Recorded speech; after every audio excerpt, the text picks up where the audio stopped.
go through a little bit of the background on Baldwin and give you a little bit of a sense of the first half of the reading, or maybe the first third or so. But one thing I want to urge you, if you're writing on Whitman and Dickinson, I want to strongly urge you to read the Baldwin. I do know it's longer. It will take some time, but you will get such an important sense of nonfiction writing, especially around civil rights, because this is a distinctly American issue. And it's very distinct. It's somewhere where America has really defined itself through the writings of Washington, Booker T. Washington, and W.B. Du Bois. And then the two that are better known, at least in the United States, Malcolm X and Martin Luther King. But it's very important to understand that civil rights as an issue was pioneered by Washington and Du Bois.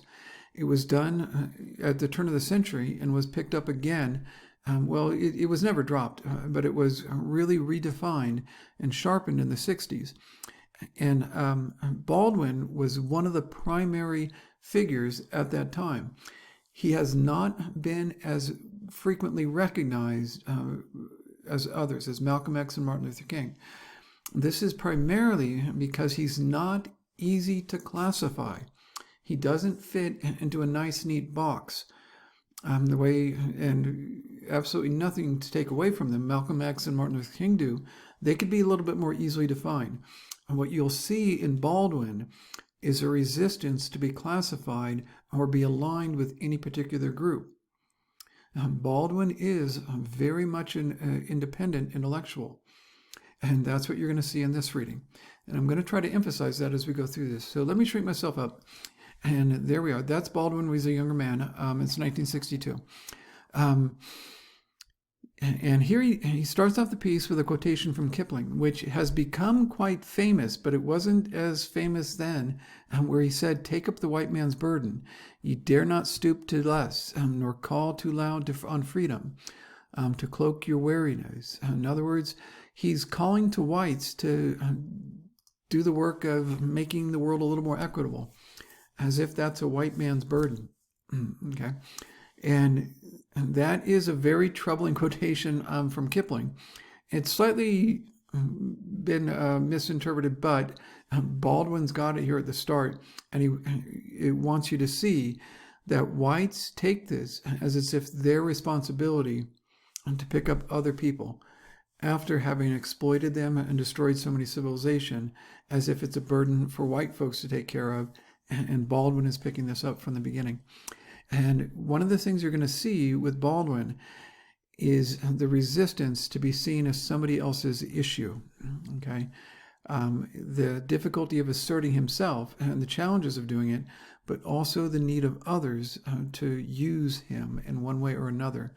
And this is, in Kipling, this is using the terrors of the history with white colonialism. It was a European institution to colonize Africa and other parts of the world, Asia and North America, and then act as if it's now a burden for whites to pick them up, as if that's the Christian thing to do now.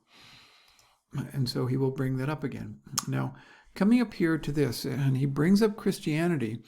Now, again, he's got conflicted emotions about a number of issues. And he says, I supposed him to exist only within the wall. I supposed him to exist only in the walls of the church. He's talking about when he was a young man, a very young man, a teenager, in fact, of our church. And I suppose that God and safety were synonymous. The word safety brings us to the real meaning of the word religious as we use it. Therefore, to state it in another more accurate way, I became, during my 14th year, for the first time in my life, afraid of the evil within me and afraid of the evil without. And that, boy, is that a typical statement from Baldwin.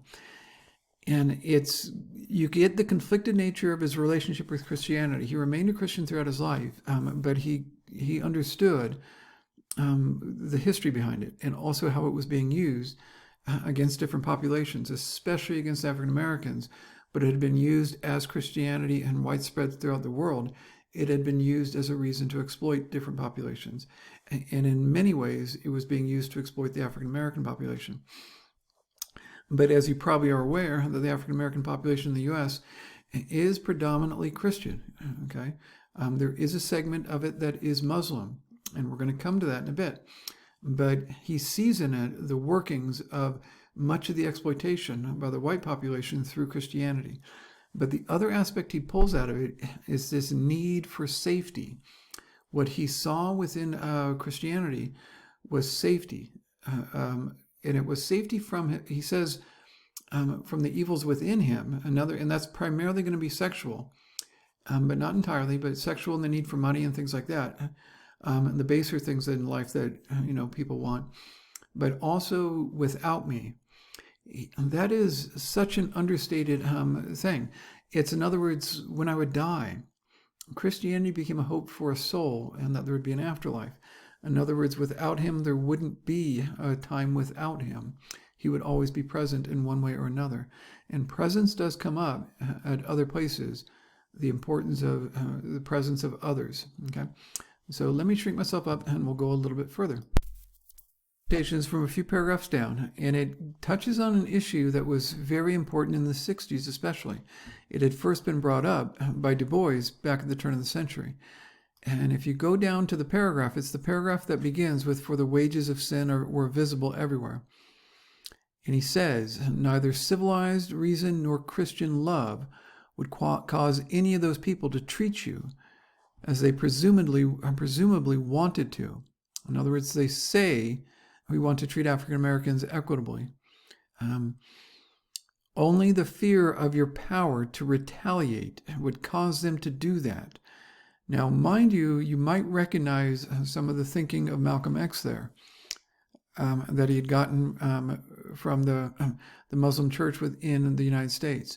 The power to retaliate that was first vocalized by and articulated by Du Bois, the power to respond, would cause them to do that, or seem to do that, which was and is good enough.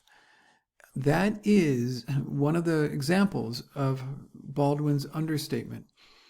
But it's a very powerful statement where he's aligning himself with the tradition of Du Bois, the ability of African Americans to fight back when they're struck. That is something that's often repeated as Malcolm X's idea, but it was in Du Bois's idea when he was writing at the turn of the century. That is something that appeals very clearly to Baldwin. And one of the elements out of Christianity, not striking back, is being used against African Americans to allow themselves to be dehumanized. Okay? And let me go down a little. The next thing that comes up is an issue in the paragraph that starts off with "it turned out." Okay, this is a little bit further down. It would be a couple pages if you print it out. When he starts talking about African American, especially African American men, looking for a place of safety or somewhere where it's not a constant issue, the threats of racism. And so let me jump down here a little bit. I was icily determined, more determined really than I knew, never to make my peace with the ghetto, but to die and go to hell before I would let any white man spit on me, before I would accept my place in this republic. And that's a bit of an understatement when he says his place in the republic, where he has got now a second backbone, where he's not going to tolerate being made into a second-class citizen.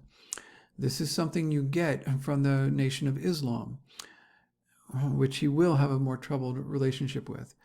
But it's not tolerating second-class status, which is what's being preached to him so often by Christianity. And I want to emphasize, he remained a Christian throughout his life, but it was conflicted. I did not intend to allow the white people of this country to tell me who I was and to limit me that way and polish me off that way. And yet, of course, at the same time, I was being spat on and defined and described and limited. And this is very important, where others are limiting him and could have been polished off with no effort whatsoever. And so this is what he is resisting all along, and why he is not easily classified as an intellectual, because he will constantly resist being reduced. Every Negro boy in my situation during those years at least, who reaches this point realizes at once profoundly because he wants to live, and that he stands in great peril, and must find with the speed of a thing a gimmick to lift him out and to start his way.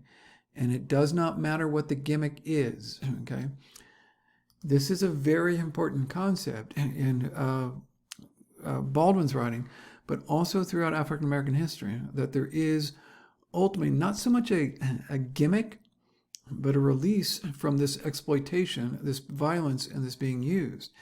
That if you can get one thing, a gimmick, something to get out of it, that is where you're going to be relieved of all this pressure, this exploitation. And that's where it comes up. That's one aspect of it, one facet of resisting the exploitation, the racism, and other things. Next passage is something that is related to the last one I gave you, but it doesn't seem to be. It gets into that issue of being exploited by others. And if you go down, let me shrink myself up, and this goes to the paragraph of "As I Look Back." It's a little bit further down in the piece, but this is a very important issue, and it's subtly explained. And he's starting to move into the Christian churches, and he says, "My friend took me into the back room to meet his pastor. This should go well. A woman, and there she sat, in her robe, smiling, an extremely proud and handsome woman, with Africa, Europe, and the America of the American Indian blended in her face. Obviously, she's captivating. She was perhaps 45 or 50 at the time. In our world, she was a very celebrated woman. My friend was about to introduce me, and when she looked at me and smiled and said, 'Whose little boy are you?' And I want that question to echo, because what she's asking in a very kind and seductive manner, and I mean it seductive not in any sexual sense, but in a very inviting sense.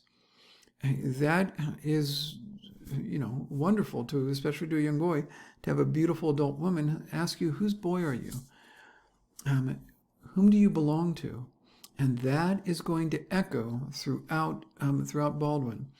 Whom do you belong to? And she means it in an entirely innocent manner about who's your mother and father. But it echoes in a very odd way. Okay. Now this, unbelievably, was precisely the phrase used by pimps and racketeers on the avenue. That's going to be one of the echoes. Okay. That I hang out with them. Perhaps part of the terror that they had caused me to feel came from the fact that I unquestionably wanted to be somebody's little boy. He wanted to be, okay? He wanted to belong to somebody. That is belonging to a church. That's the feeling of safety. That feeling of safety in being possessed is incredibly seductive. It draws you in. I was so frightened and at the mercy of so many conundrums that inevitably that summer someone would have taken me over. He was going to turn himself over to this woman. 1 dozen in Harlem long remained standing on the auction block. And now that should echo in your mind with being sold in slavery. And does Baldwin know what he's doing? Oh, yeah, he does. He sees himself putting himself on the auction block and being sold to this beautiful pastor.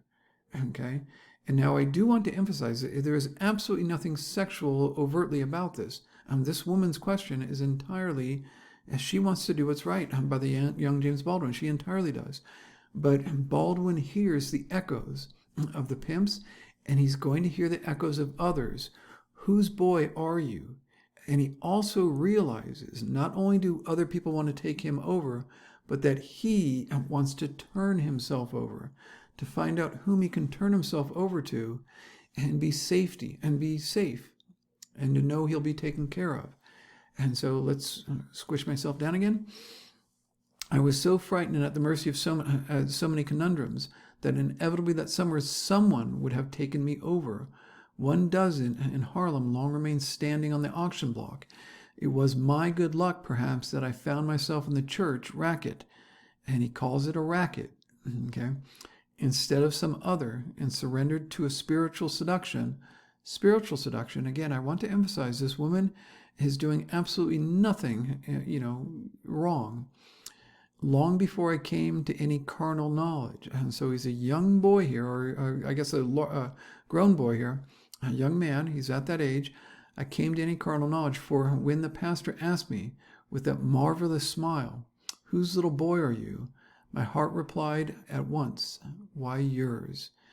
And notice his respect, and he has respect for her. That's part of the African American tradition, is being respectful within your community, which he demonstrates, but it's demonstrating a trust too.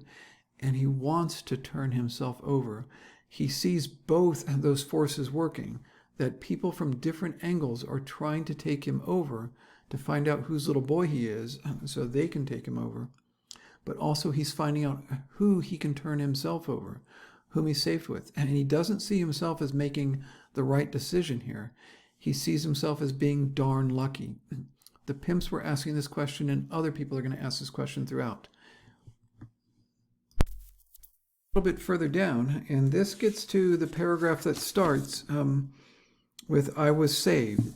And this is going to the second part of it, where it gets into an issue. If you know much about gospel music or spiritual music in the African American community, there is very often, frequently, this notion of being free of all the worries, of all the difficulties that are going around in your life, and being freed from all of this exploitation and things like that. And that comes up in Baldwin. He sees the pressures of others trying to take him over. Whose little boy are you?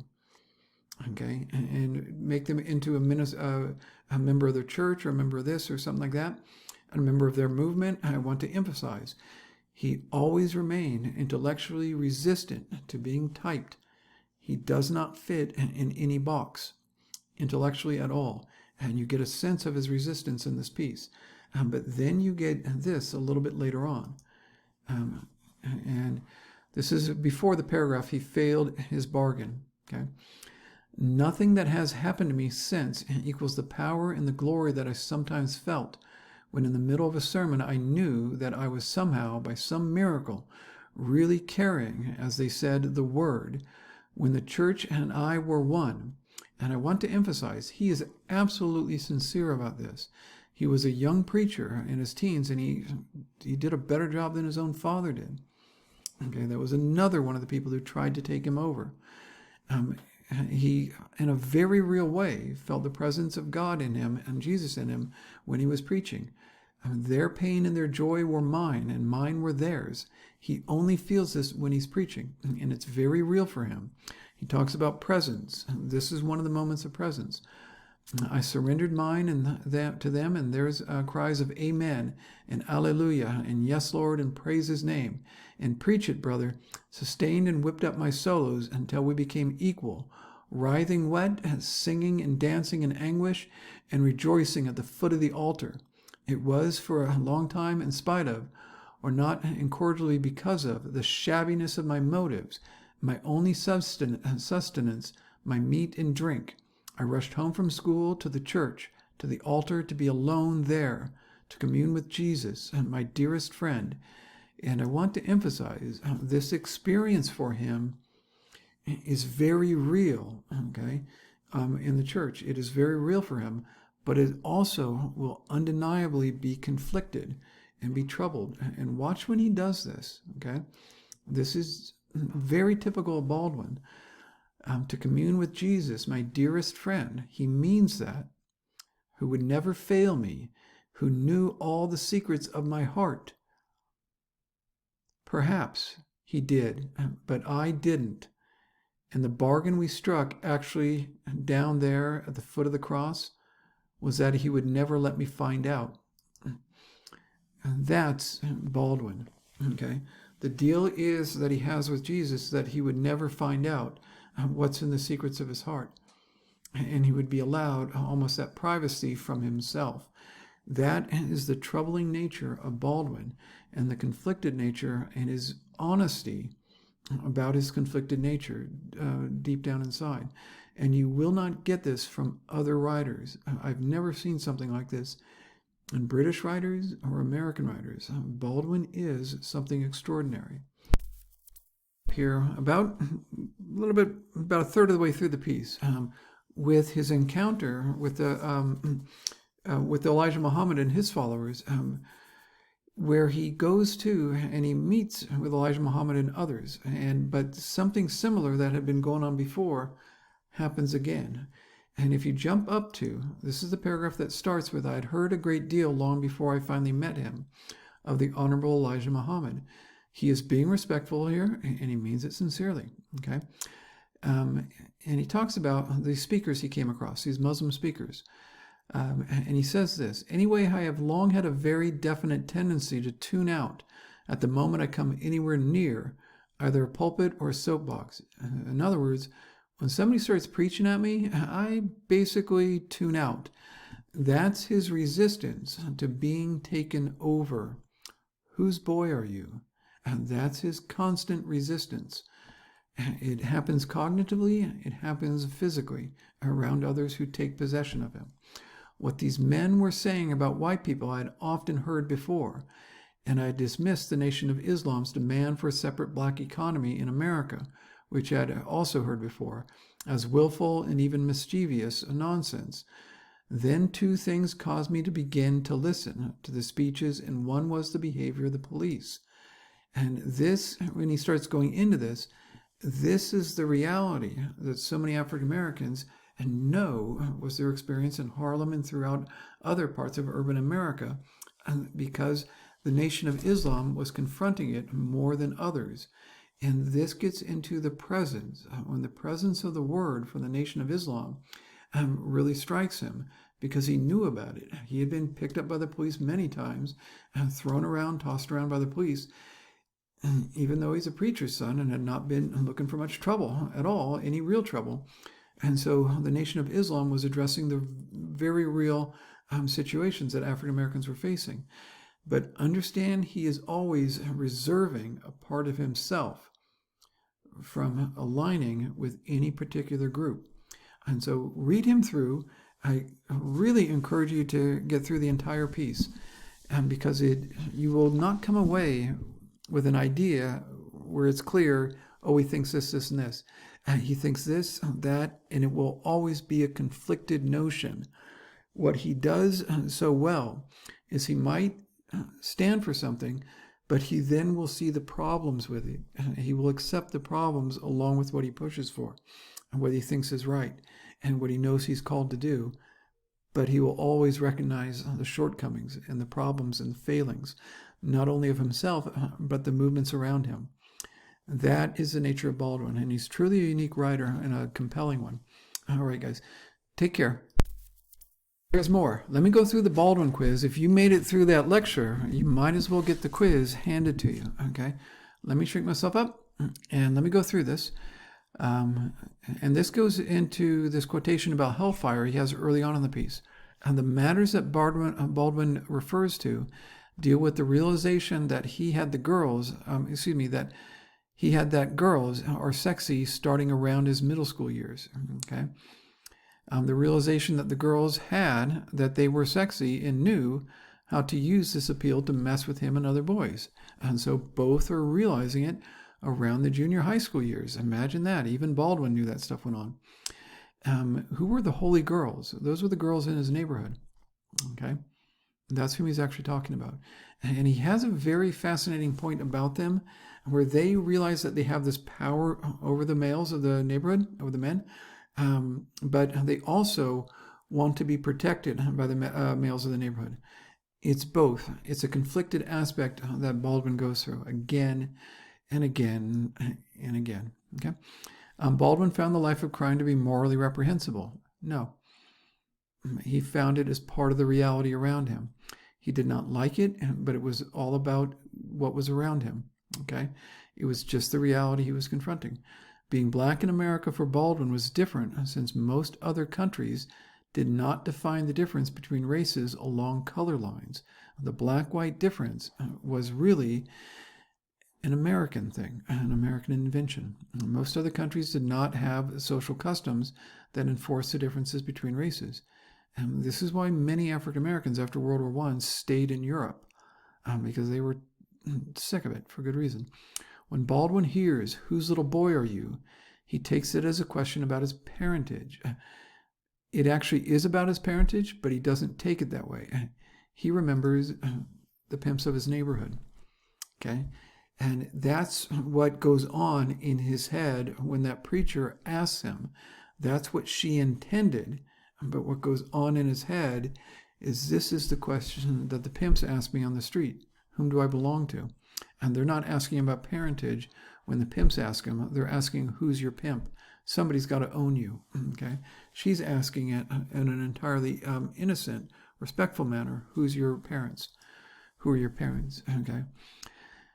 And this gets into the blindness issue. Baldwin sees white and black churches operating in similar guiding principles. Yes. Okay?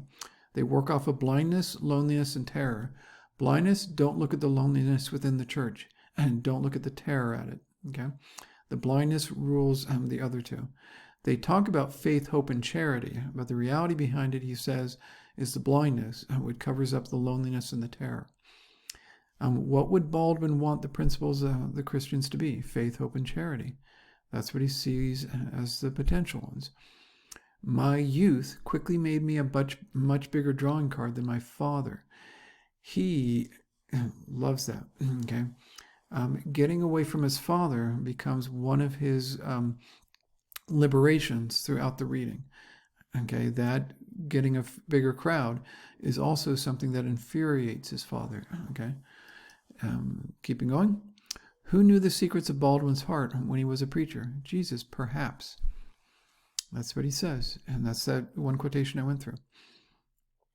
When Baldwin tells his father he's a better Christian than you are, he's talking about a Jewish friend that he brought home and was hit for doing so. That's where his father lashed out on him. Okay, so I'll leave it there. Good luck with this, and keep going at the final essay, guys. Okay, take care.